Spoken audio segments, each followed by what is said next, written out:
3 सवाल। अकबर बीरबल की कहानी। महाराज अकबर बीरबल की हाजिर जवाबी के बड़े कायल थे। उनकी इस बात से दरबार के अन्य मंत्री मन ही मन बहुत जलते थे। उनमें से एक मंत्री जो महामंत्री के पद को पाने का लोभी था ने मन ही मन एक योजना बनाई। उसे मालूम था कि जब बीरबल दरबार के मुख्य सलाहकार के रूप में है तो उसकी इच्छा कभी नहीं पूरी हो सकती।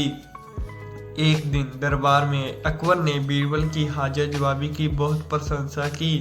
यह सब सुनकर उस मंत्री को बहुत गुस्सा आया। उसने महाराज से कहा, यदि बीरबल मेरे 3 सवालों का सही उत्तर दे दे तो मैं उसकी बुद्धिमत्ता को स्वीकार कर लूँगा, और यदि नहीं तो इसे यह सिद्ध होता है कि महाराज का चापलूस है। अकबर को मालूम था कि बीरबल उनके सवालों का जवाब जरूर देगा, इसीलिए उन्होंने मंत्री की बात स्वीकार कर ली और उस मंत्री को 3 सवाल पूछने का हुक्म दिया। उस मंत्री ने 3 सवाल थे। आकाश में कितने तारे हैं? धरती का केंद्र कहाँ है? और संसार में कितने स्त्री और कितने पुरुष हैं? अकबर ने फौरन बीरबल से इन सवालों को जवाब देने के लिए कहा और शर्त रखी, यदि वह उत्तर नहीं दे जानता तो मुख्य सलाहकार को पद छोड़ने के लिए तैयार रहें। बीरबल ने कहा, तो सुनिए महाराज।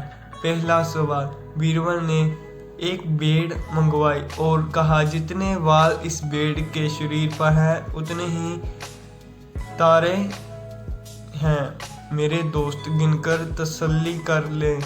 बीरबल ने मंत्री की तरफ मुस्कुराते हुए कहा। दूसरा सवाल। बीरबल ने जमीन पर कुछ लकीरें खींची और कुछ हिसाब लगाया। फिर एक लोहे की छड़ मंगवाई गई और उसे एक जगह गाड़ दिया और बीरबल ने महाराज से कहा, महाराज बिल्कुल इसी जगह पर धरती का केंद्र है, चाहे तो आप स्वयं जांच लें। महाराज बोले, ठीक है, और अब तीसरे सवाल के बारे में कहो। अब महाराज तीसरे सवाल का जवाब बड़ा मुश्किल है, क्योंकि इस दुनिया में कुछ लोग ऐसे हैं जो ना तो स्त्री की श्रेणी में आते हैं और ना ही पुरुषों की श्रेणी में। तो उनमें से कुछ लोग तो हमारे दरबार में ही उपस्थित हैं, जैसे कि ये मंत्री जी हमारे वहाँ। यदि आप इनकी मौत को गांठ उतार दें तो मैं स्त्री पुरुष की सही संख्या बता सकता हूँ। अब मंत्री जी सवालों के जवाबों को छोड़कर दर दर से कांपने लगे और महाराज से बोले, महाराज बस मुझे मेरे सवालों का जवाब मिल गया। मैं बीरबल की बुद्धिमानी को मान गया हूँ। महाराज हमेशा की तरह बीरबल की तरफ पीट कर हंसने लगे और इसी बीच वह मंत्री दरबार से खिसक लिया। आज की ये थी हमारी अकबर बीरबल की कहानी 3 सवाल। यदि आप सभी को हमारी ये कहानी अच्छी लगी तो कृपया करके हमारे इस वीडियो को लाइक करें, कमेंट करें और सब्सक्राइब चैनल जरूर करें, और कमेंट में बताना कि ये आपको हमारी कहानी कैसी लगी। मिलते हैं हम अपनी अगली कहानी में। धन्यवाद।